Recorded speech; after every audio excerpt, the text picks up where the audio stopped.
guys, it's PonkyPlays. Welcome to our Watcher of Realms video. So right now there is a summoning boost for Anora, a limited champion. I don't think I have her awakened at all. So I am very excited to try and pull hopefully a few extra ones because Anora's really, really good. So that's what the video is going to be today. Hopefully I get lucky. I have maybe like 300-ish, maybe a little bit more stones. Let me really quickly see where I am pity-wise. I think I'm not like super close to pity, but let's just see. 15, 16, 66. So like 50, almost 50 at least since my last legendary. So not that close. If I do, I might pull like 120 shards, and if I don't get any Legos, then I'll do pity swap because I wouldn't mind either Malvera or Ruin Hollow. But I also do have some special divine summonings I can do, so I might start the video with that and go from there. But yeah, without further ado, let's just go ahead and start summoning.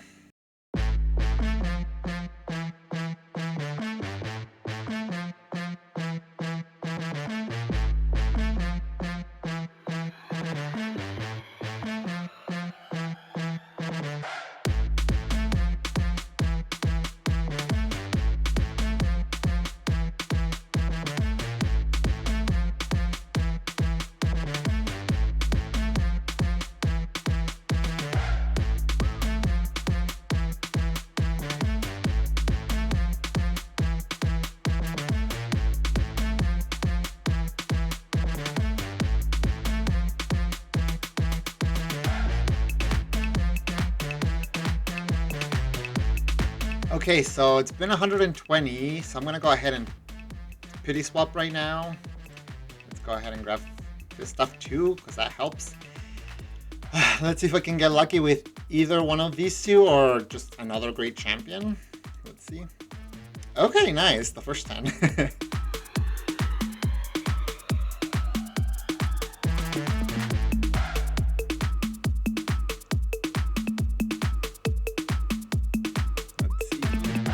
Ooh, okay, nice. I don't have, I forget what her name is. She's the other one that goes invisible most of the time. So this is gonna be really, really nice for Gear 8-3.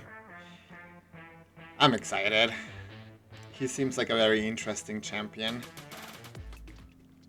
Okay, well, the pity swap at least worked, so let's just go ahead and continue. There's no point in doing pity swap anymore. Let's see if I can get lucky with the next 80 shards. But yeah, hopefully I can pull a few Anoras, because again, I don't think I have her awakened at all. Let's just see.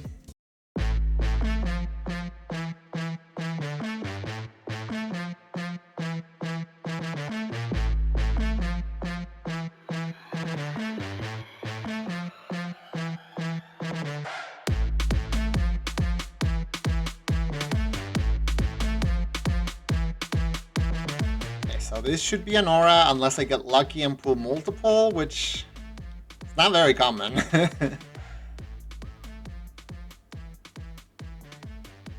Yeah, just Anora.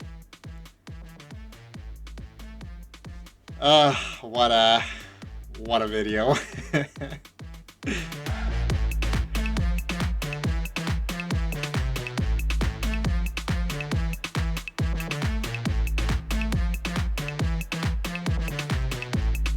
I believe this Awakening one gives control. I'll definitely look it up once I do the champion skills review at the end of the video, but I'm excited. And she just looks so cool. Okay, well, I'm just gonna go ahead and continue summoning in this banner because, again, I would love to get extra ones of her, so let's just continue on.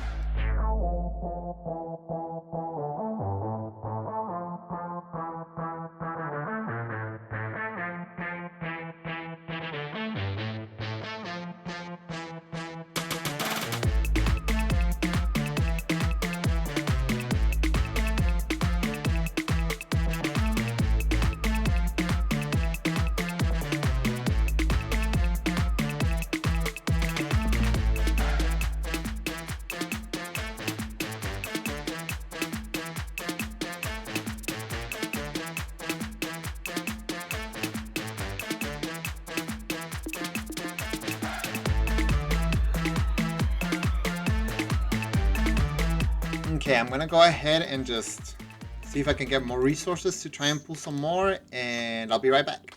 Okay guys, so I'm back. I should have pulled about 160 since I pulled Anora, so I should be close to a legendary. Let's hope that it's another Anora. Hopefully I can pull a few more, but you know, so far the luck hasn't been crazy. Other than, you know, getting Ruin Hollow, which is great. But still, let's just see.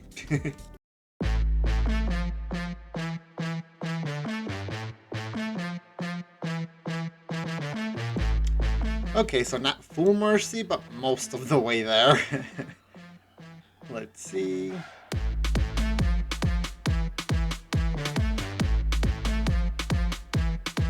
Iglesias? I think he's new for me.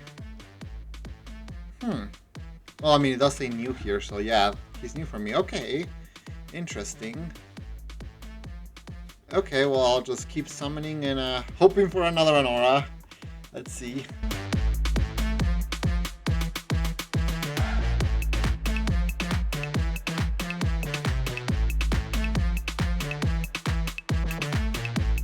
Okay, so unfortunately no extra Anora, but I do plan on doing more summoning on the Ancient banner tomorrow that's happening, so I definitely plan on summoning some more on this banner as well if I get enough summoning shards by tomorrow. I don't know if I can get that much, but you never know. Okay guys, so it's the next day. I'm gonna go ahead and summon ancient shards now. I still have a little bit of the normal summonings that I can do, and I plan on doing just to try and hope for another Anora. But actually I might go ahead and just start with this and then end with ancients to see if I get lucky. But yeah, let's just go ahead and see how it goes.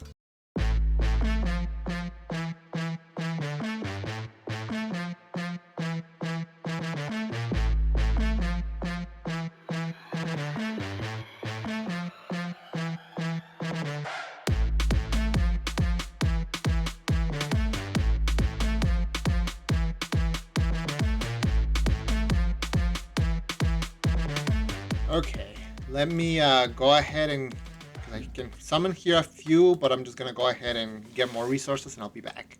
Okay, so I am at the last little bit that I can do. I think I can do like 20 more here, and then I might go ahead and just do single summons on ancients. It's usually never very great luck, but we'll see. Let's just hope for something good.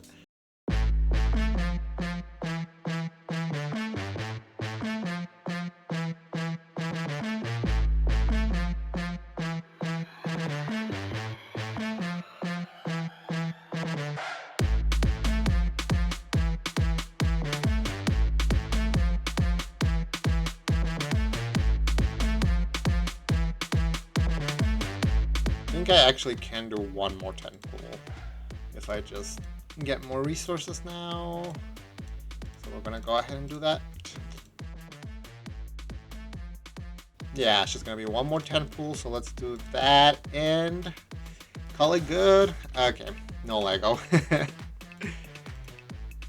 Hey guys, so I'm actually back. I didn't realize that the summoning event for Anora is actually lasting one extra day. I know that they mentioned that they were pushing the summoning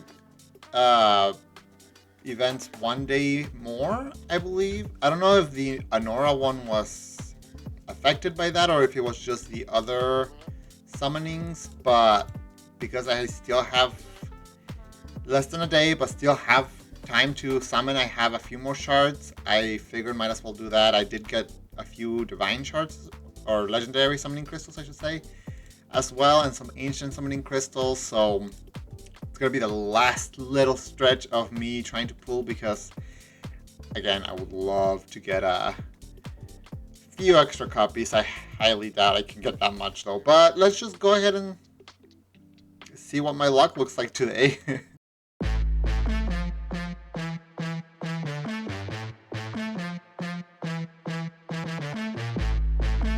Okay.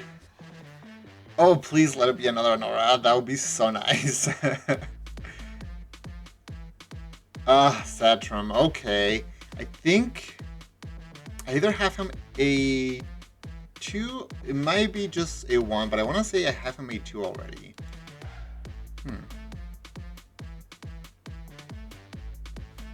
Okay.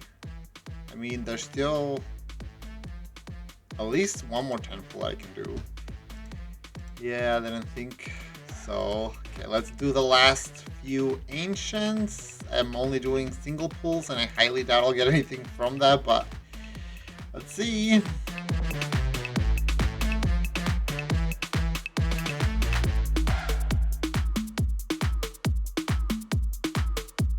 Okay, I mean, a few epics in a row, that's not bad actually. Not terrible luck, so let's just really quickly, I'm gonna get a few resources back from that, and should be able to do one more 10 pull. So let's do that. Very unlikely though. Yeah, figured as much.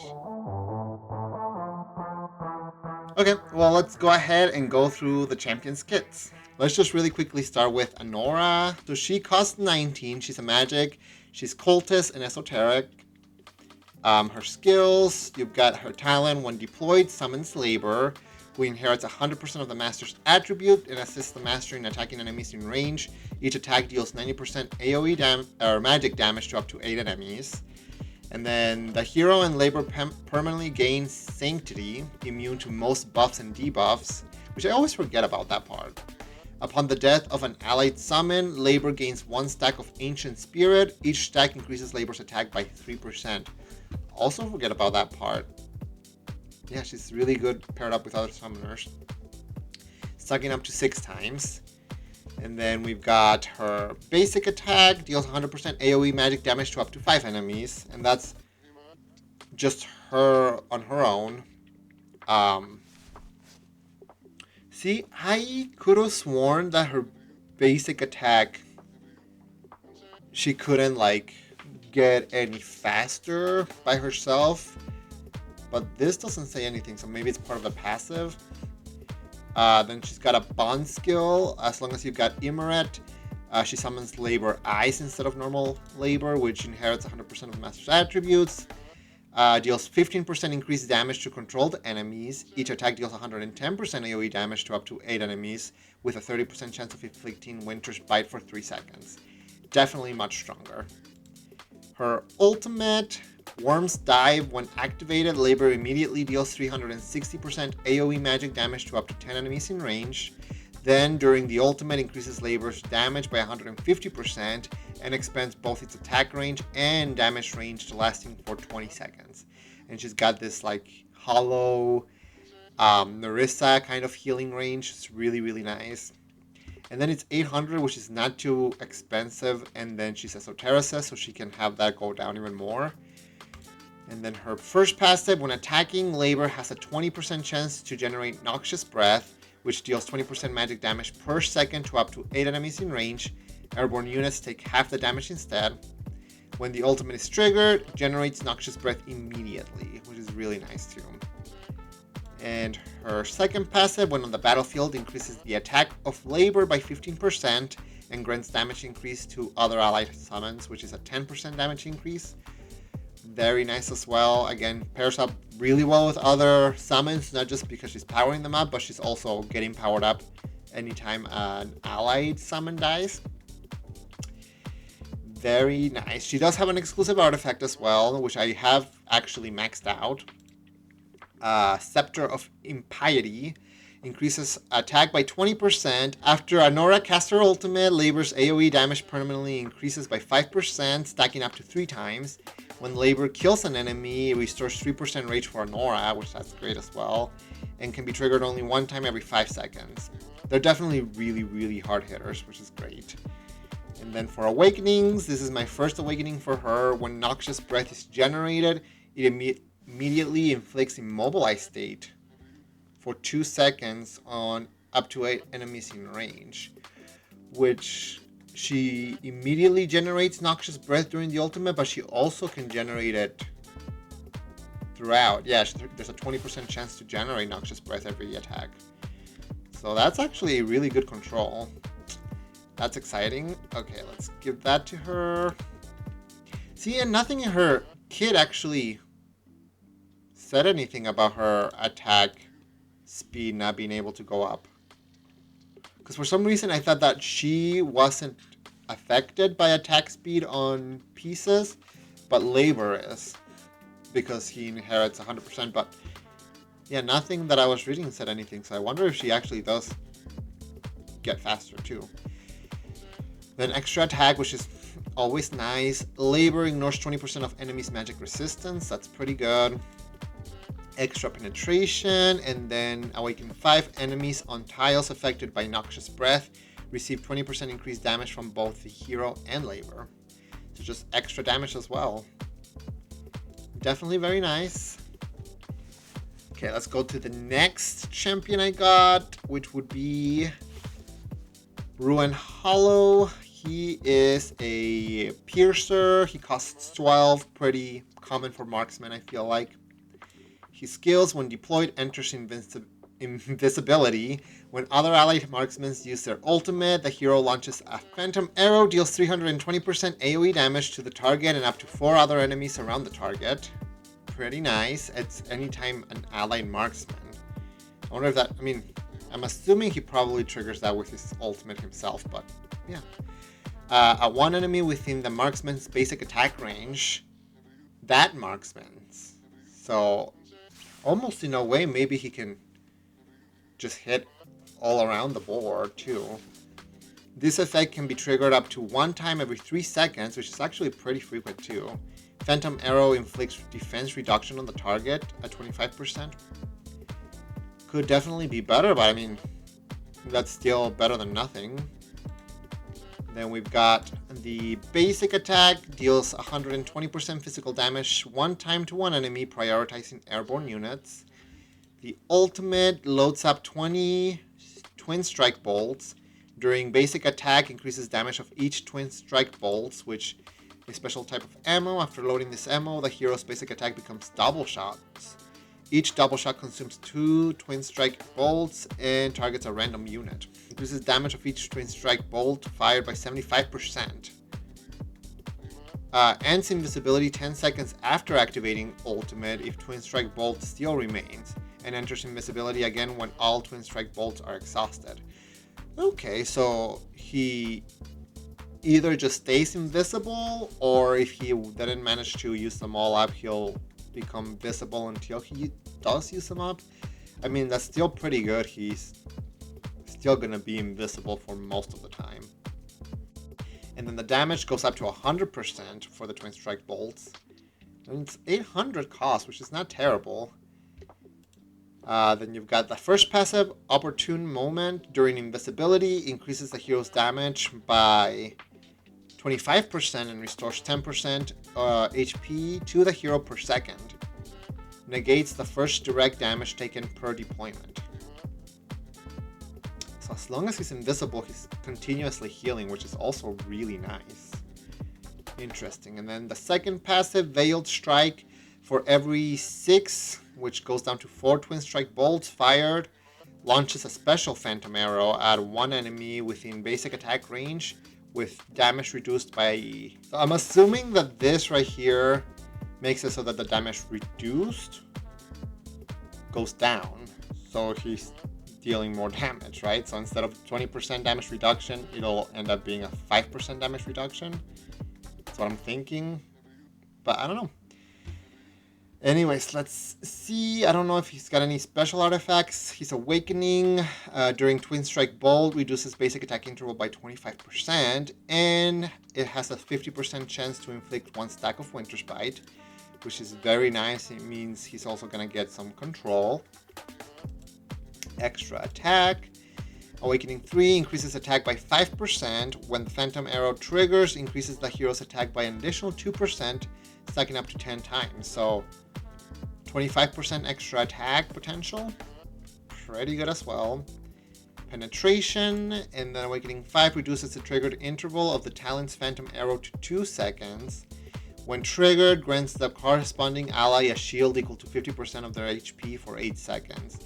That's also pretty nice.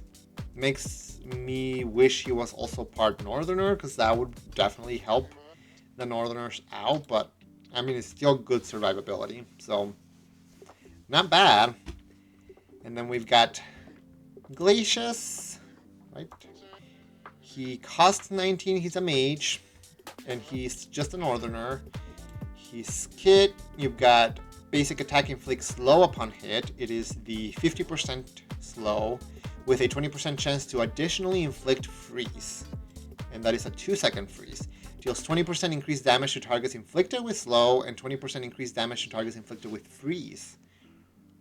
I'm assuming that the targets can be inflicted with both. So if that's the case, he can deal 40% extra damage to targets, which is pretty nice. Then he's got your normal mage range, deals 120% magic damage to an enemy. His ultimate, it costs 900. When activated, increases attack range, so he's got that marksman range, and turns basic attack into 3 consecutive strikes, with each strike dealing 110% damage to random enemies in range. For every 1 max HP of shield strength owned, increases damage by 1% up to 100%. And then the effect lasts for 20 seconds. I don't know if he has shields in his kit, but that's really nice to have. And then first passive Frozen Shield gains a shield. Okay, so he does put a shield equal to 20% of max HP every 30 seconds, lasting for 10 seconds. And then the cooldown actually goes down by 4 seconds, it seems. So every 26 seconds, maybe? Each time damage is taken reduces the cooldown by a second, up to 12 seconds. Interesting. When the ultimate is activated, this effect triggers immediately and increases the shield strength obtained to 40%. And then the shield gained plus 5%, so 10% extra shield, so it's 30% shield. And then the ultimate strength goes up by 20% more, so 60%. That seems pretty decent, especially because then he's dealing more damage as well. And then the second, Heart of Ice, the hero possesses freeze immunity, which that's also really nice. Deals, let's see, 80% extra damage to enemies inflicted with freeze.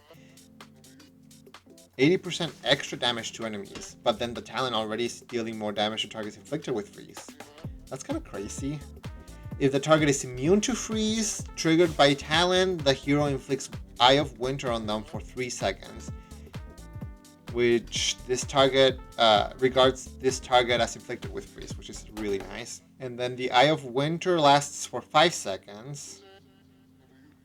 And then that's only, it seems to only trigger during the freeze that can be inflicted with the talent.